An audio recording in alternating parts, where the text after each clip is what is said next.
Hello students, last class में हमने देखा एंजाइम इनहिबिशन क्या है और हमने उन्हें इनहिबिशन के टाइप्स को दो कैटेगरी में डिवाइड किया, रिवर्सिबल और इरिवर्सिबल। रिवर्सिबल में जो फर्स्ट टाइप है कॉम्पिटिटिव एंजाइम इनहिबिशन, जिसमें सबस्ट्रेट और इनहिबिटर एंजाइम की एक्टिव साइट को ब्लॉक करने के लिए compete करते हैं, वो हमने डिटेल में देखा। आज हम देखेंगे नॉन कॉम्पिटिटिव एंजाइम इनहिबिशन और अनकॉम्पिटिटिव एंजाइम इनहिबिशन। दोनों वर्ड सिमिलर से हैं बट थोड़ा सा बाइंडिंग का डिफरेंस है, तो वो हम आज देखते हैं। दोनों ही जो uncompetitive and non competitive enzyme inhibitions हैं, दोनों एंजाइम इनहिबिशन रिवर्सिबल नेचर के हैं। That means after some time जो इनहिबिटर है वो जब एंजाइम से अलग हो जाएगा तो एंजाइम आपको वापस एज इट इज़ मिल जाएगा। ओके, तो पहले देखते हैं non competitive enzyme inhibition. Non competitive enzyme inhibition that means, मान लीजिए ये एंजाइम की आपकी एक्टिव साइट है कोई,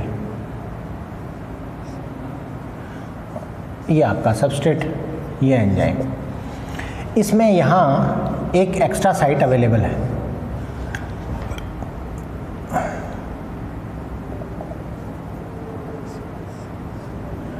और इस एक्स्ट्रा साइट में क्या आ रहा है, आपका इनहिबिटर आ रहा है। तो वो इनहिबिटर क्या करेगा, इस साइट के लिए सबस्ट्रेट से compete नहीं करेगा। इस साइट के लिए compete नहीं करेगा तो सबस्ट्रेट की कंसंट्रेशन या कम या ज़्यादा करने पर एंजाइम इनहिबिशन पे इम्पैक्ट नहीं आएगा, जैसा कि कॉम्पिटिटिव में आ रहा था।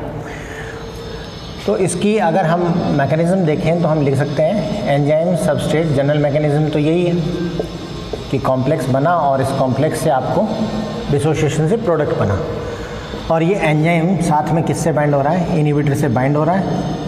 तो ये बना EI, और ये EI पे भी क्या हो सकता है, सबस्ट्रेट के साथ ये ऐड हो सकता है और आप बना सकता है ESI।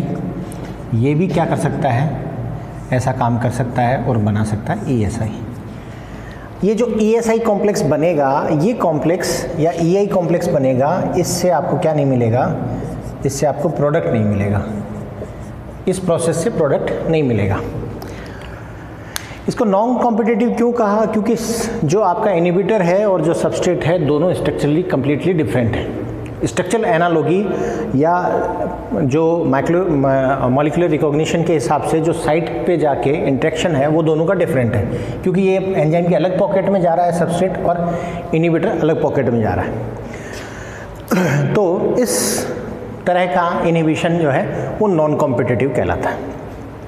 काइनेटिक्स में क्या डिफरेंस आ गया है, काइनेटिक्स में डिफरेंस आ गया है कि आप लिखें V equals to V max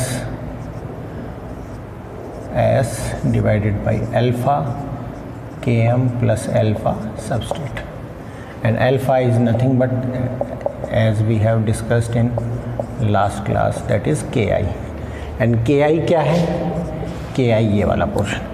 इसके हिसाब से भी लिखी जा सकती है, मैं अभी सिर्फ ये जो जनरल पोर्शन है हम ये मैकेनिज़्म माने हैं, इस मैकेनिज़्म को मानते हुए मैं काइनेटिक्स बता रहा हूँ आपको कि Ki बन गया है, और Ki अगर बन गया है तो फिर ये बनाएगा सबस्ट्रेट और ये जाएगा। मैं इस वाले पोर्शन को डील नहीं कर रहे अभी, ये करेंगे तो आप यहाँ अल्फा डैश लिखेंगे सबस्ट्रेट के साथ, थोड़ा सा कॉम्प्लेक्स हो जाएगी, बट पहले हम इसको समझ लेते हैं।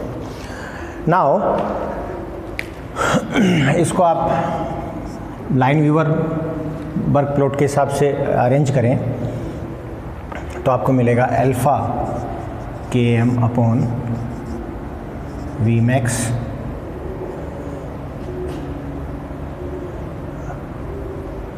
One upon S plus alpha upon V max। ठीक है, तो लाइन व्यूवर वर्क प्लॉट हमें आपको अगर याद आ रहा हो तो लाइन वीवरबर्ग प्लॉट मान लो विदाउट इनहिबिशन ये पोजीशन है प्लॉट की, और ये हमारा क्या है 1/V max था। ये जो पोजीशन है ये बताती है 1/Km को, और ये स्लोप तो, और ये जो प्लॉट था ये 1/V एंड 1/S के बीच में डबल रेसिप्रोकल प्लॉट था। ये हमने पहले पढ़ा है। अब क्या हुआ, अब जो Km है उसमें कोई चेंज नहीं हुआ है, सिर्फ चेंज क्या हुआ है Vmax जो है वो क्या हो गया है, रिड्यूस हो गया है, Vmax कम हो गया है। कैसे, आप ये देखें, हम कैसे निकाल रहे थे Km की वैल्यू, हम निकाल रहे थे स्लोप अपॉन इंटरसेप्ट। स्लोप क्या है, स्लोप है इसका, अगर हम स्लोप लिखें तो ये स्लोप होगा अल्फ़ा Km अपॉन Vmax, और जो V1/Vmax जो रेड में जो शो किया है दैट इज़ इनहिबिटर का, and that is alpha upon Vmax। तो ये इंटरसेप्ट है alpha upon Vmax and this is, तो आप डिवाइड करें 1/Km upon Vmax divided by alpha upon Vmax। तो Vmax alpha that is Km। तो Km किससे आया, slope divided by intercept. Similarly आप इससे अगर कैलकुलेट करेंगे तो भी क्या आएगा, क्योंकि जनरल इक्वेशन क्या थी Km upon Vmax and 1/Km, आप देखो सॉरी 1/Vmax, तो सिर्फ क्या बचा Km। दैट मीन्स दोनों कंडीशन में Km तो क्या मिल रहा है हमें, सेम मिल रहा है। Km में कोई चेंज नहीं हो रहा, चेंज क्या हो रही है, मैक्सिमम रेट। क्यों, क्योंकि जो एंजाइम इनहिबिटर के साथ इंटरेक्ट कर गया उस पे चाहे सबस्ट्रेट चला जाओ वो प्रोडक्ट में कन्वर्ट नहीं होगा। तो आप सबस्ट्रेट की हायर कंसंट्रेशंस पे भी हम क्या मानते हैं, हम ये मानते हैं कि जब सबस्ट्रेट की कंसंट्रेशन बहुत ज़्यादा हो Km से, माइकलिस मेंटेन कांस्टेंट से, तो आपको V बराबर क्या मिलेगा, Vmax। तो आप कितनी ही ज़्यादा कंसंट्रेशन क्यों ना रखें, जब इनहिबिटर वहाँ प्रेजेंट है नॉन कॉम्पिटिटिवली वो उस एंजाइम की एक्टिविटी को ब्लॉक कर देता है। जितना एंजाइम इनहिबिटर के साथ बाइंड हो गया वो एंजाइम इस इंटरेक्शन में काम नहीं आएगा, तो Vmax जो विदाउट इनहिबिटर थी उसके कंपैरिजन में क्या हो जाएगा, कम हो जाएगा। इसका आप अगर सेकेंडरी प्लॉट देखें तो और क्लियर होगा कि इधर है आपकी सबस्ट्रेट कंसंट्रेशन, इधर है आपका रेट। तो जनरल काइनेटिक्स जो थी वो आपका इस तरह का प्लॉट दे रही है। मान लीजिए ये आपका प्लॉट आया, ये आपकी Vmax आई, ठीक है। अब और ये मान लो आपका इसका half, okay.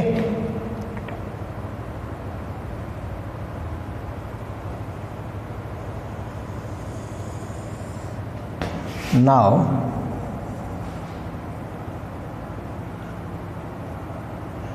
this is Vmax by 2 और यही क्या होता है, Km होता है, ओके। अब आप ये वाला प्लॉट देखें और ये इसका आ गया Vmax by 2। ये कब है, जब आपने क्या लिया है, इनहिबिटर यूज़ किया है, इनहिबिटर की प्रेजेंस में है। तो आपका Km तो वही है, बट Vmax कम होने की वजह से Vmax by 2, तो आपको सेम कंसंट्रेशन पे आपको क्या मिल रहा है, Km मिल रहा है। दैट मीन्स होता क्या है, जब आपकी टोटल रेट का हाफ अचीव हो जाए उस समय जो सबस्ट्रेट की कंसंट्रेशन होती है वो किसको रिप्रेजेंट करती है, माइकलिस मेंटेन कांस्टेंट को। तो ये रिड्यूस हुआ, ये हाइट रिड्यूस हुई, तो Vmax by 2 भी क्या होगा, रिड्यूस होगा। लेकिन वो मिलेगा कहाँ आपको, उसी लोकेशन पे मिलेगा जहाँ पे नॉन इनहिबिटेड जो एंजाइम का मिल रहा था। इसीलिए इसको कहते हैं नॉन कॉम्पिटिटिव एंजाइम इनहिबिशन। ये कंपटीशन नहीं रखता, सबस्ट्रेट इनहिबिटर के साथ कंपटीशन नहीं रखता, या इनहिबिटर सबस्ट्रेट के साथ कंपटीशन नहीं रखता उस साइट को ऑक्यूपाई करने के लिए। तो नॉन कॉम्पिटिटिव में क्या हुआ, क्या रिड्यूस हुआ? नॉन कॉम्पिटिटिव में वी मैक्स रिड्यूस हुआ। जो हमने पिछला एग्जांपल देखा था कॉम्पिटिटिव में, उसमें क्या हो रहा था, आपका जो Km है उसकी वैल्यू इंक्रीज हो रही थी। अब जो लास्ट एग्जांपल है हमारे पास वो है अनकॉम्पिटिटिव एंजाइम इनहिबिशन का। तो देखते हैं अनकॉम्पिटिटिव एंजाइम इनहिबिशन क्या है।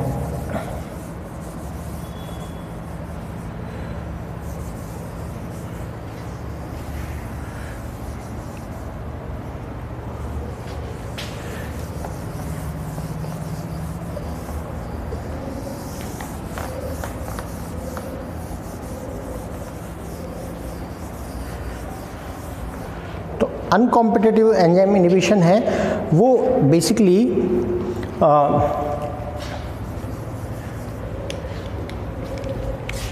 एंजाइम सबस्ट्रेट कॉम्प्लेक्स बनने के बाद, मतलब इनहिबिटर यहाँ पहले नहीं जाएगा। इनहिबिटर कब जाएगा? इनहिबिटर तब जाएगा जब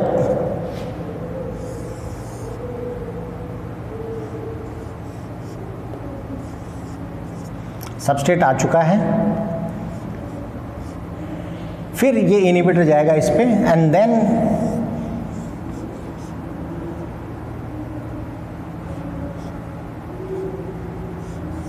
ये इनहिबिटर, ये सबस्ट्रेट, ये एंजाइम सबस्ट्रेट इनहिबिटर कॉम्प्लेक्स बनेगा, देन आपका एंजाइम एक्टिविटी रुक जाएगी। तो एंजाइम सबस्ट्रेट की इंटरेक्शन को ये किसी तरीके से किसी प्रकार का इम्पैक्ट नहीं डाल रहा, तब आप इसे क्या कहेंगे?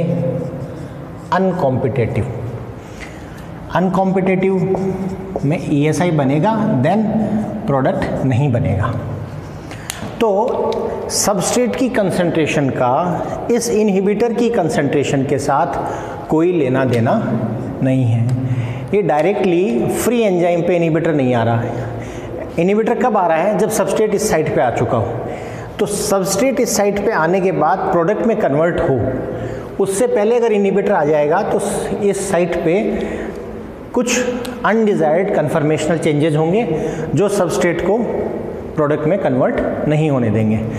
ऐसा कंपटीशन, ऐसा इनहिबिशन अनकॉम्पिटिटिव एंजाइम इनहिबिशन कहलाता है। अब आप इसको देखें, जो काइनेटिक्स है वो इस तरह की हो जाती है, और इसको अगर आप लाइन वीवर के हिसाब से सॉल्व करें तो ये हो जाएगा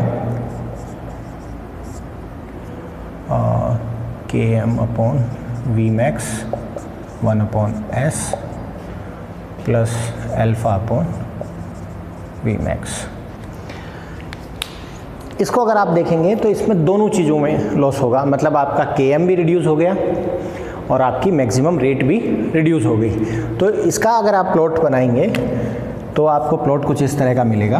अगर ये नॉन इनहिबिटेड या without presence of any inhibition, in absence of inhibitors अगर आप देखें तो मान लो ये आपका नॉर्मल प्लॉट है, तो इनहिबिटर की प्रेजेंस में जो आपको प्लॉट मिलेगा वो ये मिलेगा, ये इनहिबिटर की प्रेजेंस में। तो आपका 1 अपॉन वी मैक्स जो था वो भी हो गया अल्फा अपॉन वी मैक्स, और जो आपका Km था वो भी 1 upon Km, that is also compromised. तो आपके दोनों ही जो वैल्यूज़ हैं वो क्या हो गई हैं? कॉम्प्रोमाइज़ हो गई हैं। तो आपका वी मैक्स भी रिड्यूस होगा और आपकी Km वैल्यू भी क्या होगी? रिड्यूस होगी। तो ऐसा इनहिबिशन क्या कहलाता है? ऐसा इनहिबिशन कहलाता है अनकॉम्पिटिटिव। तो अगर हम सारे एक साथ देखें, सारे एग्जाम्पल्स एक साथ देखें तो आप ये देखें कि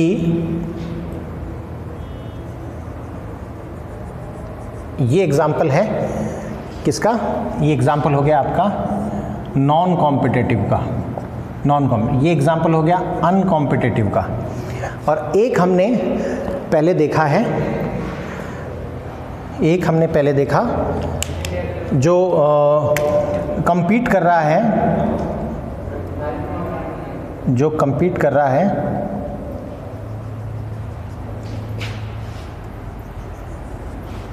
that is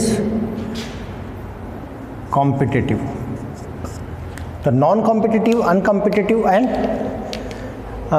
competitive enzyme inhibition. तो ये तीनों एंजाइम इनहिबिशन है। तो आप देखिए तीनों में अलग अलग इम्पैक्ट आ रहा है। एक में Km इंक्रीज हो रहा है, दैट इज़ कॉम्पिटिटिव। सेकंड में आपका जो नॉन कॉम्पिटिटिव है उसमें क्या हो रहा है कि Km तो वही है, Km की वैल्यू वही है, लेकिन आपकी Vmax की वैल्यू रिड्यूस हो रही है। और थर्ड है जिसमें Vmax और Km दोनों ही क्या हो रहे हैं, रिड्यूस हो रहे हैं। तो this is all about reversible enzyme inhibition. तीनों क्लासेस का हमने काइनेटिक्स और केमिस्ट्री देखी। नेक्स्ट क्लास में हम देखेंगे irreversible enzyme inhibitions. Thank you.